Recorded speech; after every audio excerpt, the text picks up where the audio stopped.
All the Young Dudes by MsKingBean89, Chapter 54, 3rd Year, Marlene. So, summer? James asked, over butterbeers and the free broomsticks on their last Oddsmaid weekend before the exams. Ceres and Remus groaned in unison. You know I can't, Remus died. They'll never let me. I don't see why, though, James replied, innocently. You both came for Christmas. Yeah, but there's some rule about me staying at St. Edmund's for the whole summer, Remus shrugged. Well, I'm there. I have to follow Muggle law. You don't get to visit anyone when you're in care, unless they're related. And you know what my lot are like, Sirius sighed heavily. Even after Christmas, and I think that was just to keep me out of the way, to be honest. Reg told me I'm to be expected. When did you speak to Regulus? James looked up, surprised. Sirius shifted slightly on the stool, looking awkward. The other day. Wasn't worth mentioning. I only saw him for a minute. I'll be there all summer, James, Peter said, loudly. Sirius rolled his eyes rather obviously, but James smiled and patted Peter's knee. Yeah, great, mate. At least I'll have you, eh? I might be able to swing a Diagon Alley trip, Sirius said, perking up slightly. I thought about it, and if you brought the invisibility cloak, then we might be able to work something out. The three of them began to chat excitedly about this plan. Remus led them.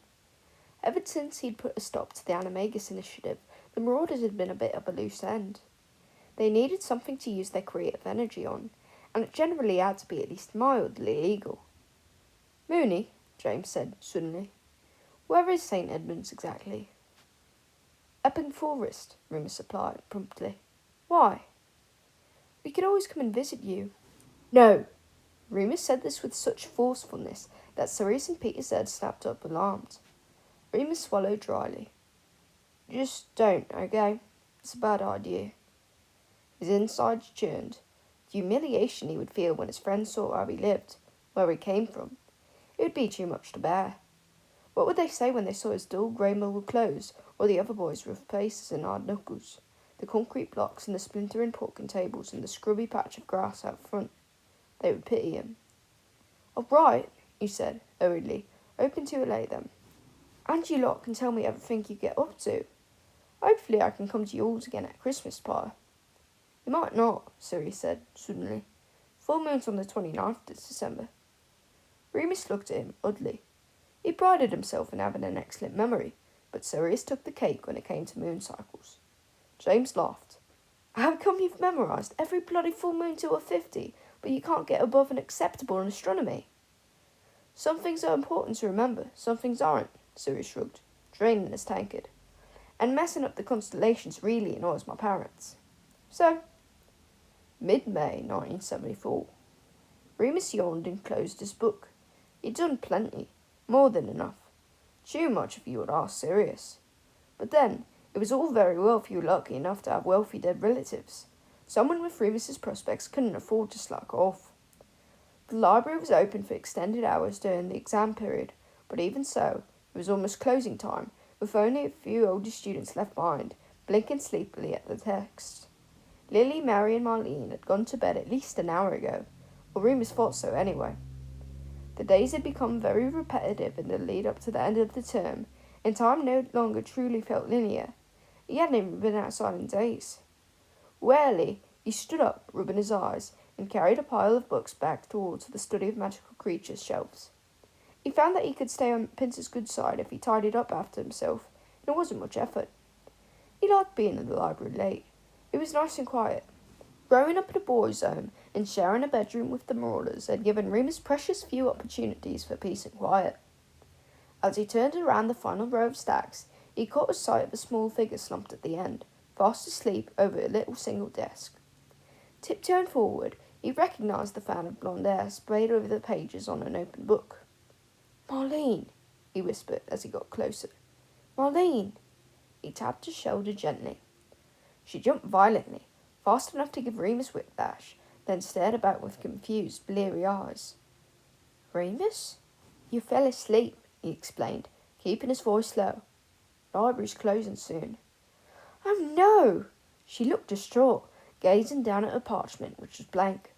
She'd smeared a bit of ink at the top, but nothing more. Oh no, she said again, full on. It's okay.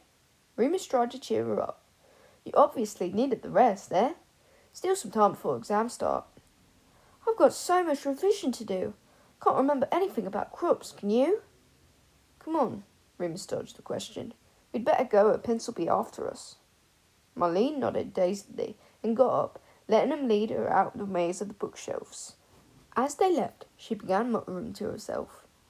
Krups have forked tails and are wary of muggles and somewhat resemble cocker spaniels.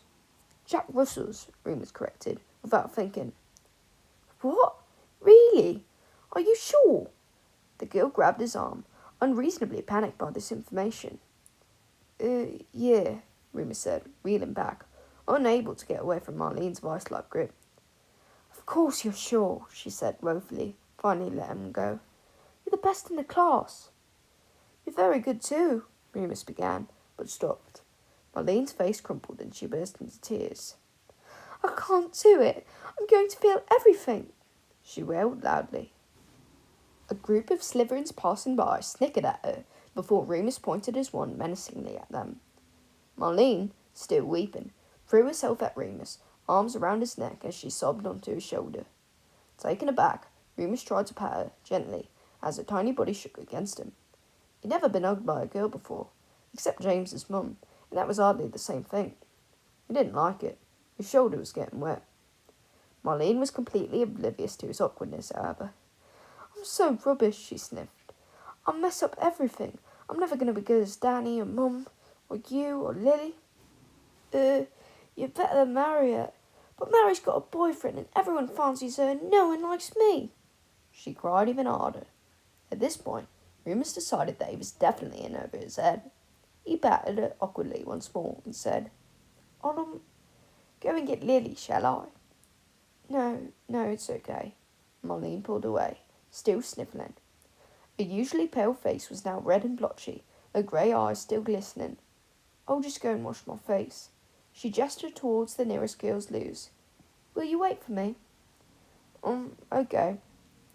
She disappeared and Remus slumped heavily against the wall.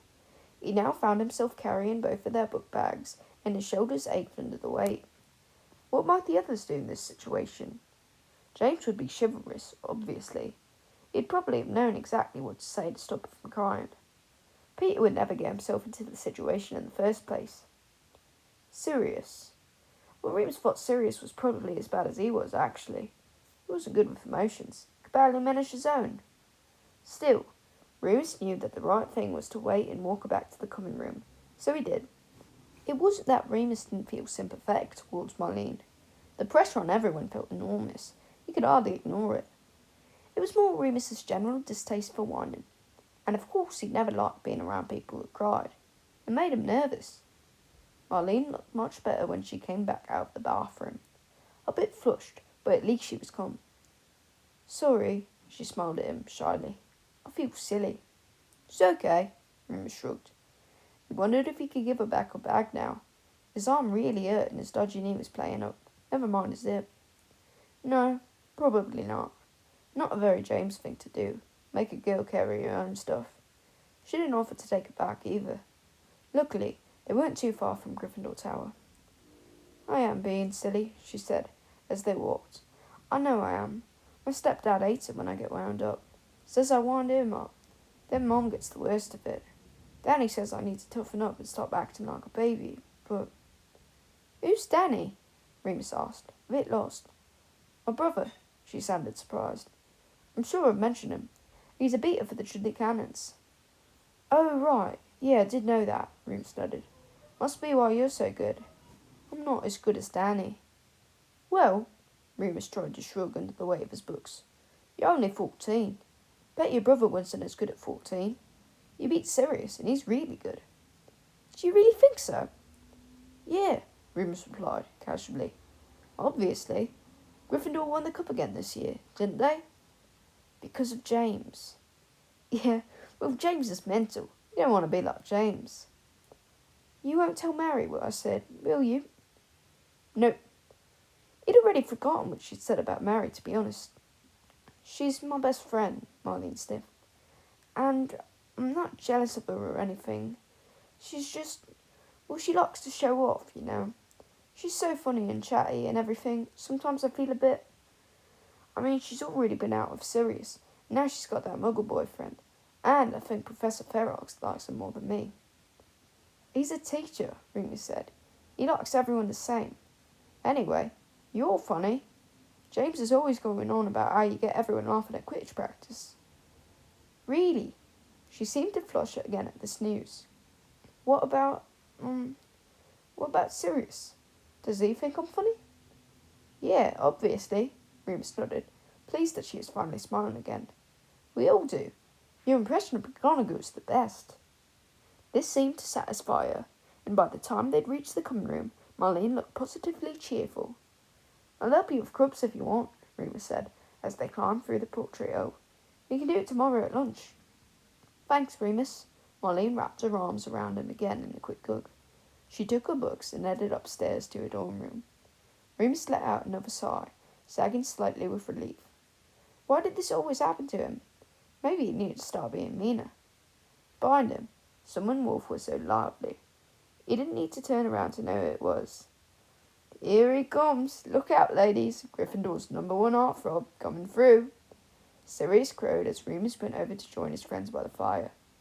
James was immersed in a book, but looked up and winked at Remus. You're going to have to tell us your secret, Moony, Sirius continued. You seem to get all the girls. She's just a friend and you know it. Where's Pete? Showering, James replied.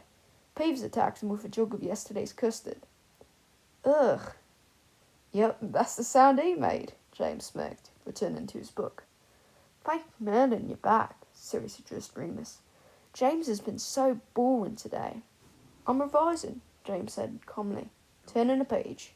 You should be too. Pfft. I'm doing revising for today, Remus grinned. Want a game of Snap? Have I told you lately how much I love you? Shut up and get the cards.